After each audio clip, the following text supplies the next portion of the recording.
and welcome to another episode of the Odd Lots podcast. I'm Tracy Alloway. And I'm Joe Weisenthal. Joe, I feel like if we've learned one thing over the past year or two, it's that supply chains rule everything around us.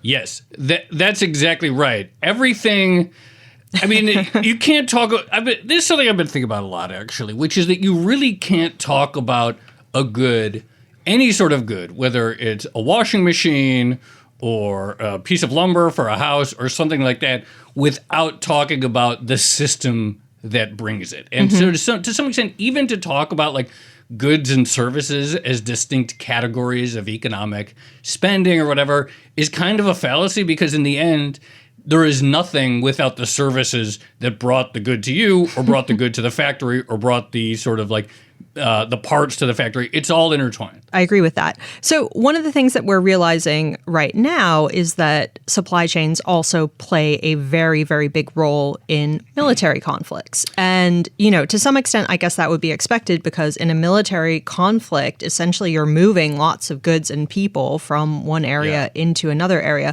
But in another sense, it's kind of surprising when you read headlines along the lines of shortage of pallets is hampering Russia's invasion of Ukraine.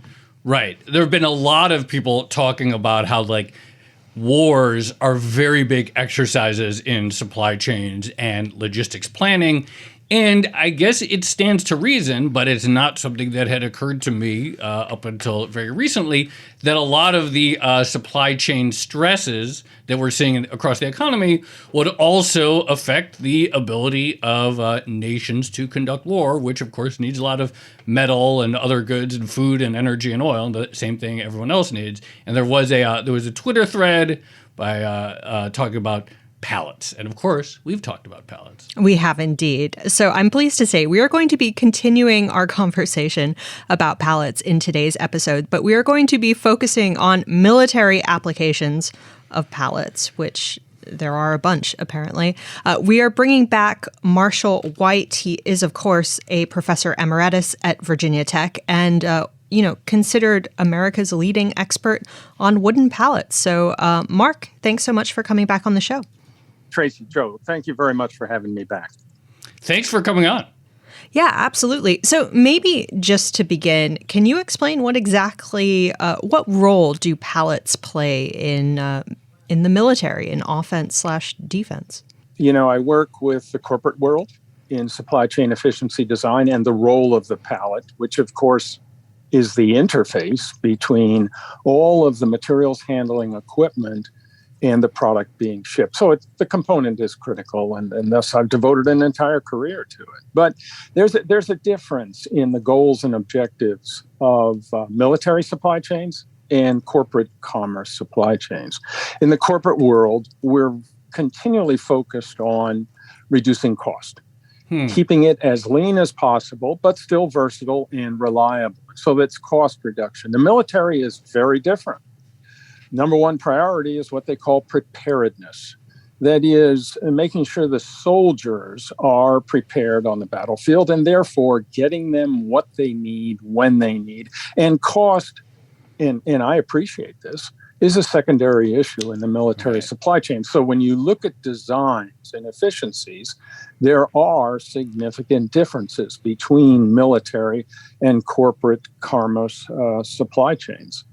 And then, if I might just continue by saying that the way we make either supply chain more efficient is we delay as much as possible downstream the handling of eaches. In the case of the military, individual boxes of munitions. What you want to do is unitize as far down the supply chain as you can, quite frankly, as the military says, onto the integrated battlefield.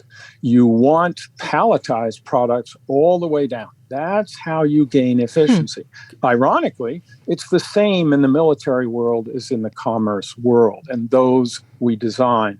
But we will have very specialized equipment to do this in the military. I'm not an expert on Russian supply chains, but I've worked with our military both the Department of Army and the Department of Navy in designing components of the supply chains. So that's how I respond in a general sense to the differences between military and commerce, but also the similarities. And one more comment. Yeah. You both are absolutely correct. Supply chains win wars. And I think it's Dwight Eisenhower who made that quote back at the end of World War II. You know, it's really interesting, this point, and I hadn't really connected it, that fundamentally military supply chain strategy is going to be a little different and less focused on cost.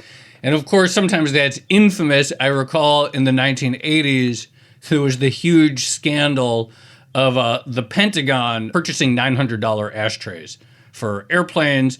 And that seemed excessive to everyone, and it probably was, but there was like some argument that, you know, you couldn't just have a typical glass ashtray on an airplane because, you know, in a dangerous situation, it could shatter and create all kinds of problems. Still, $900 seemed excessive, but it does seem as though military procurement, military goals are clearly not about cost.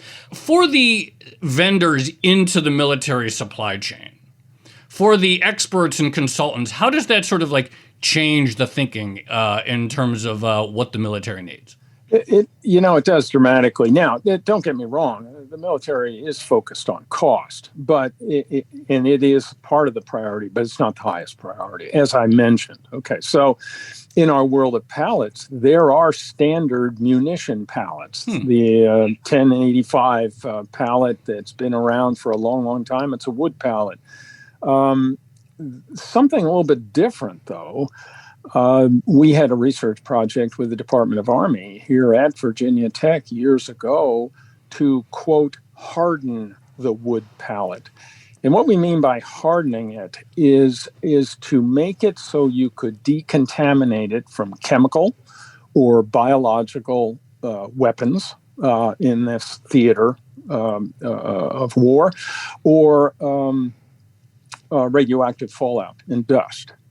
And to that end, we developed a procedure of treating wood pallets so that they could be easily decontaminated of these weapons on the future. And you have to understand, a chemical weapon is delivered as an aerosol through the air. And generally, it is designed to soak into tissue. I mean, these are very, very lethal weapons. Wow. And by the way, we in the news, we heard a little bit about concern of these weapons' use of mass destruction in this theater. I certainly hope it never happens. But that's give you one difference here. And that is a performance level of a pallet is very different that can be decontaminated. Now, obviously, in commerce, that's not necessary in the corporate world. So there are differences.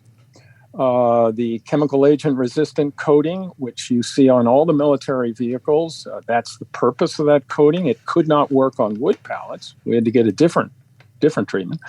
But that coating is used on almost everything so that should these weapons be used, the area around these soldiers can be easily decontaminated.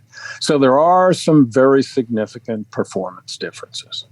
Can you go into that a little bit more? So obviously pallets matter for a military conflict, and the U.S. Army seems to be actively thinking about this because they're investing in particular coatings that will protect pallets from chemical or, nuclear fallout, that sort of thing.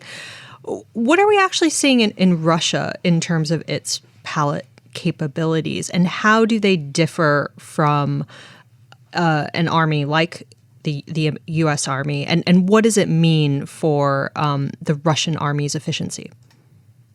Yeah, again, I'm going to have to be careful here, Tracy, in claiming to have an expertise in the supply chain, the military supply chain of the Russians. I really don't know. I saw the images on roads that we've all seen of these stalled vehicles, right, on these roads in the Ukraine or outside the Ukraine leading into the Ukraine. It indicates to me clearly, to anyone, that's a failed supply chain.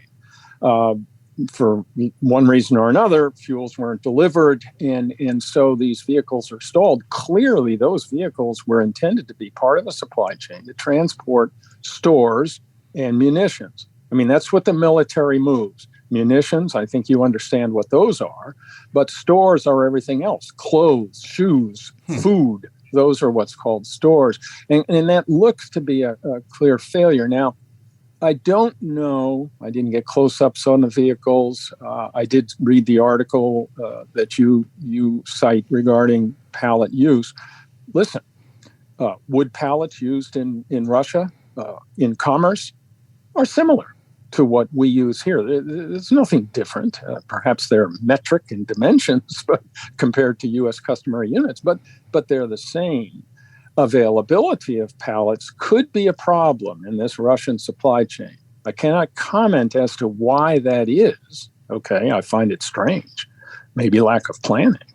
But to take, and I don't want to bend your ear too much for the listeners, but take the U.S. military. They have specialized equipment. The M1075 is a vehicle that literally takes palletized loads all the way to the soldier on the battlefield. It's a rough terrain vehicle. You can find it described on the internet. These are extremely efficient ways to deliver munitions in stores all the way downstream. Again, the key is to stay as far away from handling each little box independently, which we saw in some of those articles you cited that the Russians are having to do. It indicates clearly some inefficiencies in their supply chains and movements. Can you actually explain that a little bit further? And for listeners, there's actually a Wikipedia page on the M1075 and other palletized load system trucks for the United States Army,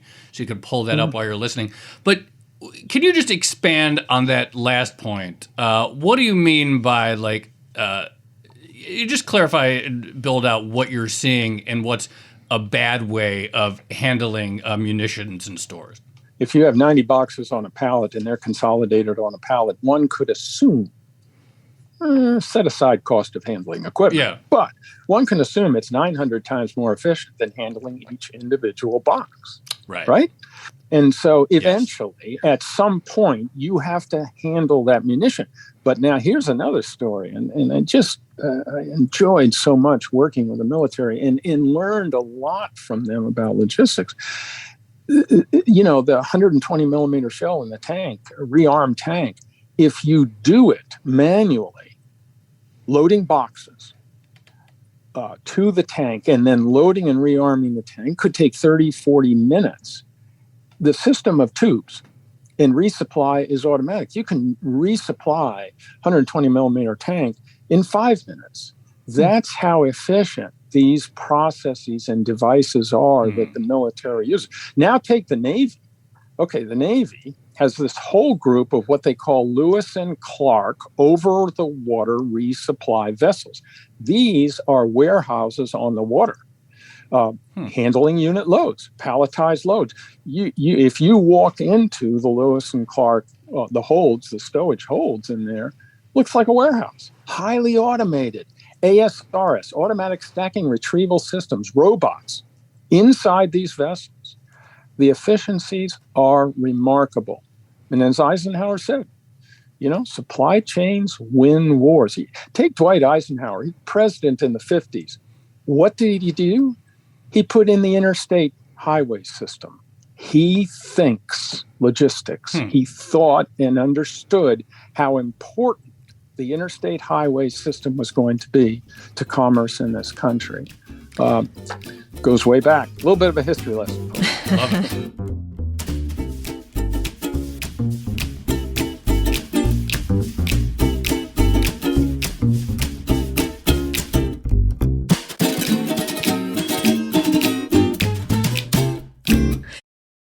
So the last time we had you on, Mark, I think it was in December, to talk about the general shortage of pallets and the fact that prices had gone up quite a lot. I think they used to be something like $9 or $12 per wooden pallet. And back in December, they'd gotten up to something like $15 per pallet. There's another supply chain strain that emanates from the Russian invasion of Ukraine, and that is that apparently Ukraine exports a lot of the wood used to make wooden pallets. And so, for instance, before we started the show, I saw the European Federation of Wooden Pallet and Packaging Manufacturers. They basically warned that the conflict in Ukraine is expected to cause significant pressures on the supply of wood and therefore pallets and packaging. Is that something that's on your radar? Yeah, that is really fascinating. This is something I learned. The eastern part of the Ukraine is a wood breadbasket. I was astounded to learn from, for example, a client I have in the Czech Republic, where they said, Mark, and this is not the military now, they said, you've got to realize we have lost that entire source of wood, and it was critical to Europe, that supply of wood. So your point is well made. I don't expect the Russian supply chain to depend on indigenous collecting of pallets. Maybe they are okay there, but yes, so goes wood supplies. So goes the pallet supply. Is that a global fungible market? If Europe is facing a pallet shortage because European countries get a lot of their wood from Ukrainian timber, will that theoretically, if it becomes acute enough, spill over into either availability or price in the United States? Don't think so. We are a wood breadbasket. Clearly, we have had historically, the last time I was on, you asked, why the prices? It's supply and demand. But the lumber industry that feeds the wood pallet industry is rubber band. They can come back online relatively quickly. And with housing demand still fairly high, we have a lot of woods available here. I don't believe that's the case. The other thing, when wood supplies become critical in a region or a country, and this was true of the U.S. over the years in the past decades, what do? They go elsewhere in the world and import. Does that increase the price of the pallet? Sure it does. But it is remarkable how resilient long-term wood supplies are to a huge consuming sector like the wood pallet sector. Will there be interim times in which there is some impact on supply and demand? Yes. But we're seeing the prices of pallets stabilize now in this country.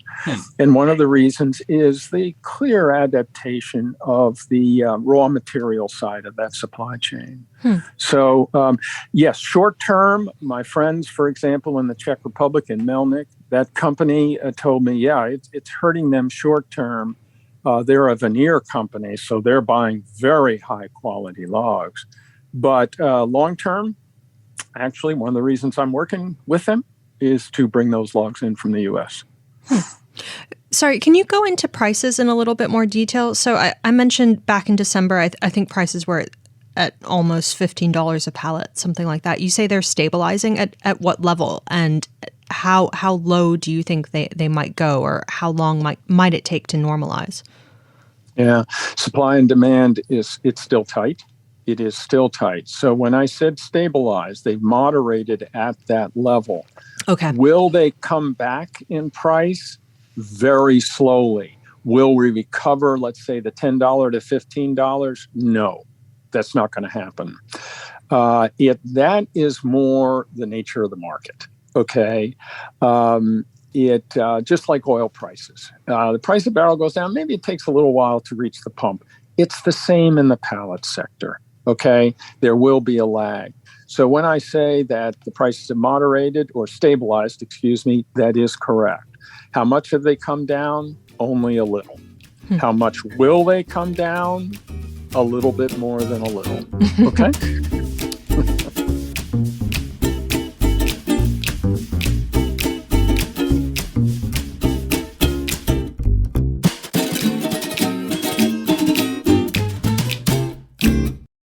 Other than prices, is there anything that this whole period of intense stress on either pallet companies or users of pallets that will lead to fundamental change, either in terms of construction techniques to become more efficient or usage techniques. Are there any productivity gains that we're going to see come out of this, in your view, that will pay off lasting dividends even after this sort of like intense supply chain imbalance that we're seeing? Yeah, I think we see a migration towards more reusables. I think it makes sense. And to make reusables, even in the world of pallets, work, we have to manage them. That becomes a key. Okay. So we're going to see that continued expansion of reusables. In the case of wood pallets, like the rental pallet, CHEP and PACO have been having trouble keeping up with the number of issues. Okay, that's fine.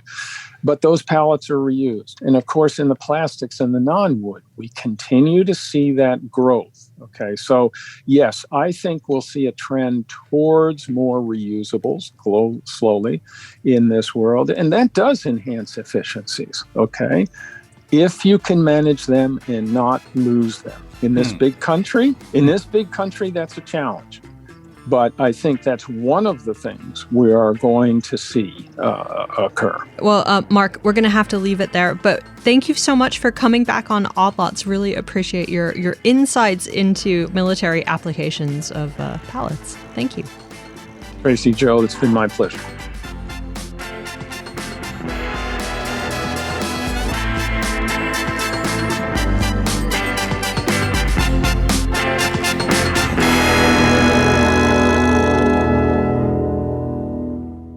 So, Joe, that was a fun catch-up with Professor White. It is amazing how all these supply chains just operate in the background, sort of hidden, and you never really think about them until something actually happens, and then suddenly they come to the forefront.